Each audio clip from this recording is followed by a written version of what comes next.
What's up, SE Nation? Ramsey here. I've been a sales engineer for quite a while, and initially I didn't know what it was, but as I grew into it, I learned a lot more.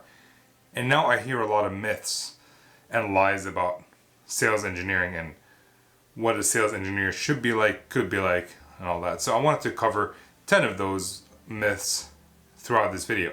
And if you have another myth or you disagree with me about something, make sure you leave that in the comments below, because I would like to learn from you as much as you might learn from me today. Let's start off with the first one. The customer is always right.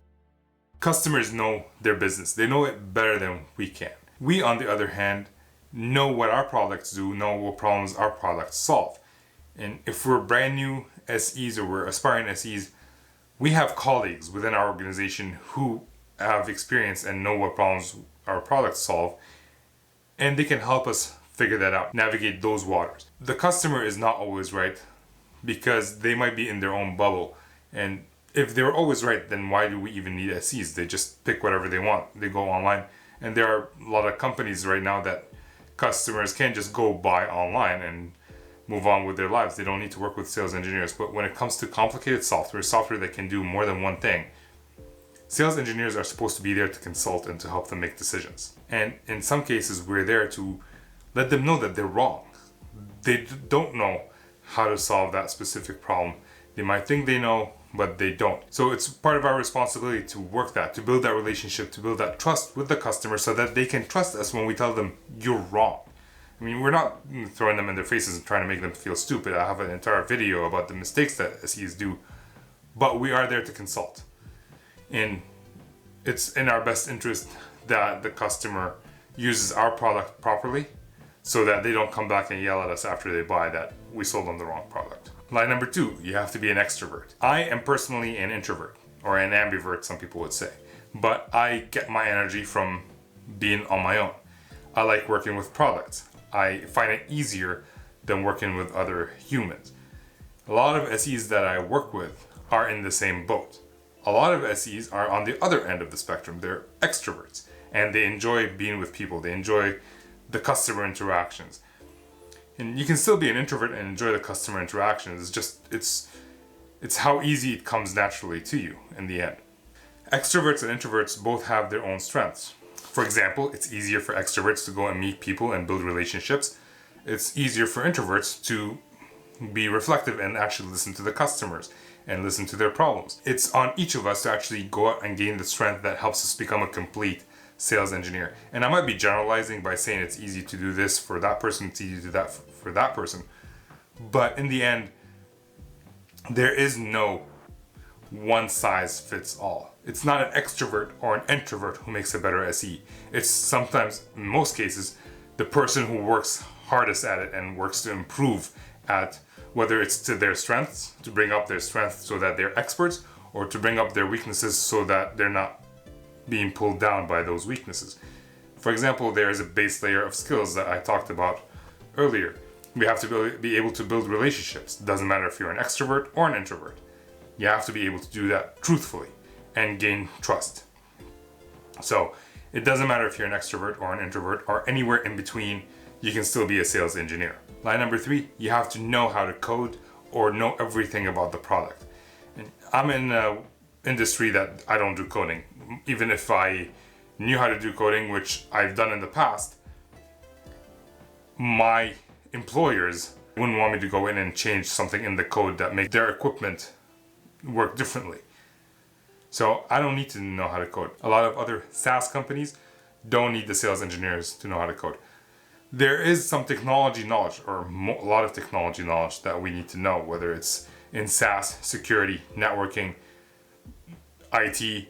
We need to know some basis, but we don't need to know how to code, and we don't need to know everything about our product. We can always learn something new about our product. We can always go back if a customer asks a question that we don't know the answer to and figure out the answer. We don't have to answer everything on the spot. Obviously, the more you know, the easier your job is. But just because you don't know something doesn't mean you're a bad sales engineer. It just means you have to go back and learn. And I don't know everything about my product. I am a generalist sales engineer. We had an episode on the podcast called a mile wide and an inch deep. And that's what a generalist is. So we have our focus on knowing all the products, but I don't know everything about the product. Even when you're a specialist sales engineer and you're focused on one product or technology, you're still not going to know everything. You still might have to go back to product management or engineering or support to get some answers. So you're never going to know everything about your product. And one additional note, some companies do want you to know how to code.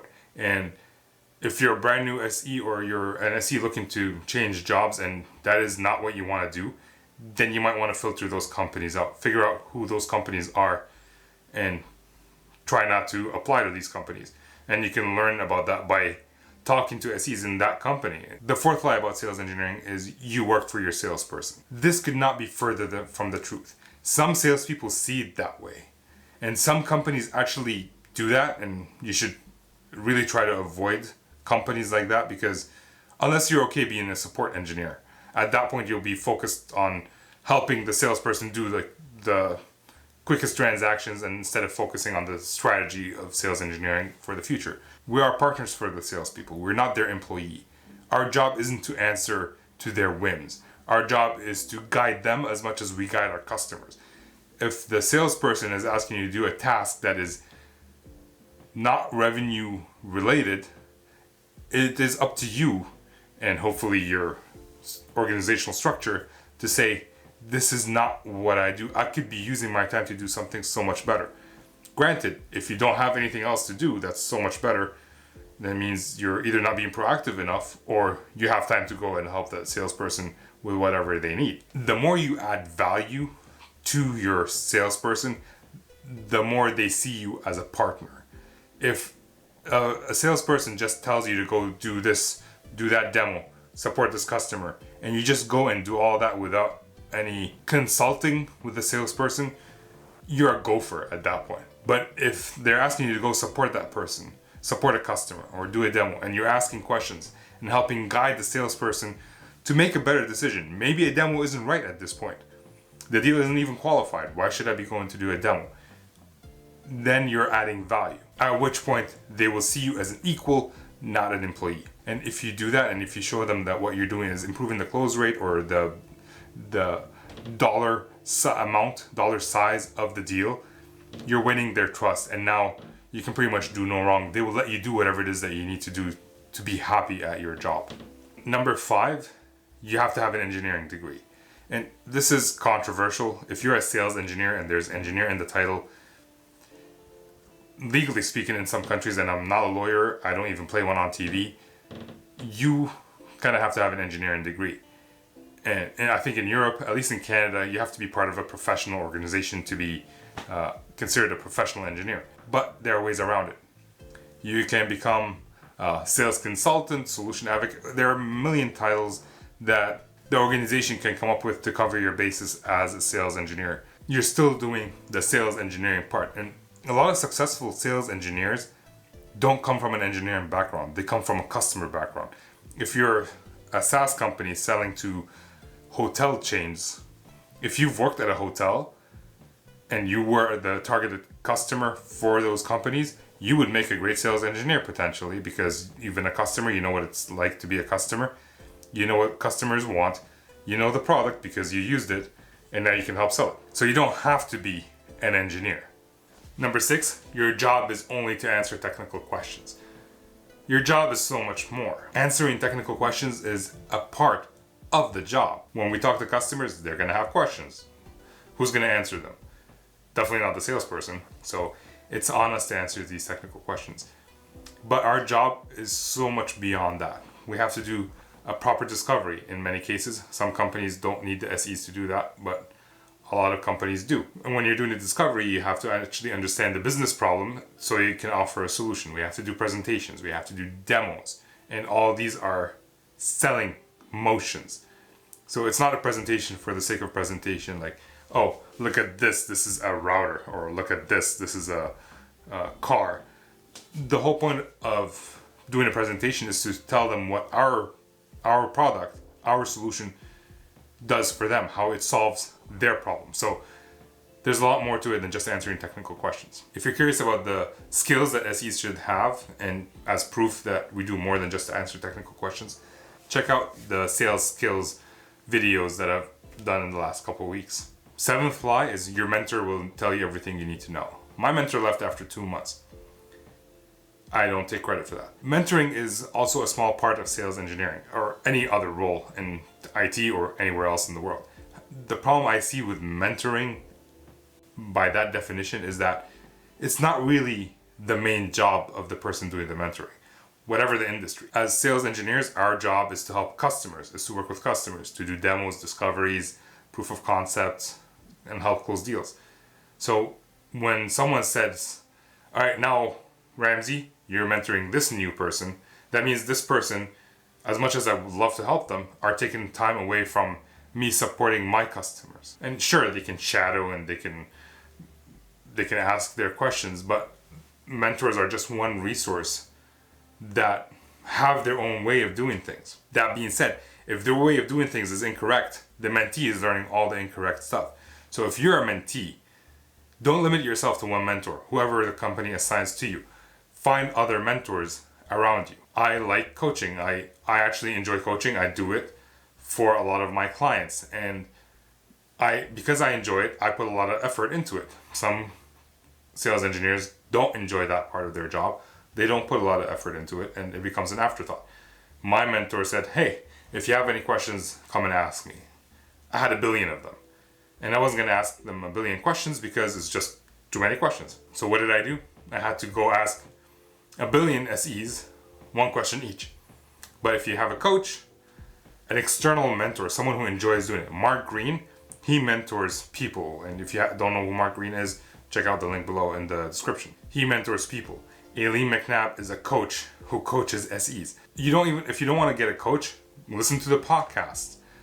A lot of people improve by just learning what other people do, and that's the whole point of the podcast. We the Sales Engineers podcast, in case you're wondering. If someone mentors you and you enjoy it, you feel like I can do that for somebody else, make sure to pay it forward, whether they're in your company or outside the company. And the sales engineering community is the best community in the world because a lot of people do that. Number 8, it's a dead-end career. The thing about sales engineering that I love is that it's not a stepping stone. A lot of people journey their way into sales engineering and find sales engineering is their destination. And they're able to grow within being sales engineers and grow their circle of influence to help other people. So they grow from junior sales engineer to regular, to then senior, could go into principal and staff. And every time you grow in that role, your influence increases. You can help more people. You can help more customers. So that alone, for me, is worth becoming a sales engineer. I understand a lot of people don't want to just stay sales engineers. They see sales engineering as, although it's a nice destination, but it could be also another stop on their journey to something else. Many people end up going into sales. That's fair. You want to go into sales, by all means, enjoy it. Sales engineering is kind of a hub. It's in the middle of a hub where the sales engineers interact with so many different other types of roles. They interact with product management, support, product marketing. They do interact with sales, and they could interact with engineering and product verification. So they interact with a lot of people, and because we interact and we have that exposure, we can learn a lot about what people within our organization do, even people outside our organization do, and we can pick wherever we want to go next. A lot of people end up creating new roles just because they're so good at being sales engineers and they've went above and beyond. They've used social selling. So now they're evangelists for whatever the product is or for the sales engineering role, or it's just so many different spots that you can go to. Number 9, you lose your technical know-how. This is a lie because you don't lose it as much as it changes. I've worked as a network design engineer and I've worked as a support engineer personally. And as a support engineer, I had one product line that I needed to work on. And within that product line, I was an expert in 1 or 2 things, and I was able to manage my way through other areas of the product, but I was an expert in one or two things. I never knew why my customers use the product in that way. I would get configurations and try to figure out What are they doing? What's the point of doing all this? I was very technical in those aspects, but I didn't know what the product was used for. And then I went into network design and I got a larger portfolio, but still it was superficial. I didn't sell anything to customers because I was in network design. The products were already sold, and then our services were sold, and it just came in and tried to figure out what they needed to do with the products and help them design the network like that. I've also worked with product verification teams and software designers, and those are focused on such a small part of their product. Like, they're experts in everything about this teensy weensy part of the product that they don't know what else is going on in the world around them in their own product. Why is this useful? They could know that, but they haven't seen it in the real world.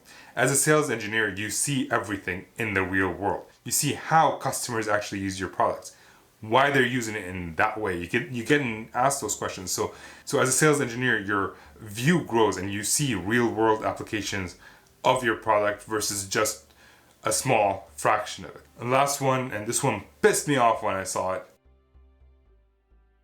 It's sales engineering is for those who couldn't cut it as real engineers. The reason it pissed me off is due to the fact that if someone couldn't cut it as a real engineer focused on a small portion without a holistic view and without having to deal with customers, they're definitely not going to cut it as a sales engineer. Sales engineers have so many more skills that they need to hone than someone who's coding, for example. Someone who sits in front of a computer and just codes, and they talk to their manager, they talk to their peers, and they don't have to convince anyone of anything or make sure that someone understands exactly what their thought process is. If you suck in your current role where you don't have to deal with people, or you don't have to deal with technology, if you're already dealing with people, you don't have to deal with technology and explain it in ways that anybody can understand, you're not going to make it the other way around. So that's it. That's all 10 lies about sales engineering. If you think of anything else, make sure you put it in the comment below. If you disagree with me, comment below. If you just want to say hi, comment below. Share, like, subscribe if you think this will help one person. And I thank you for your time, and I will talk to you next time.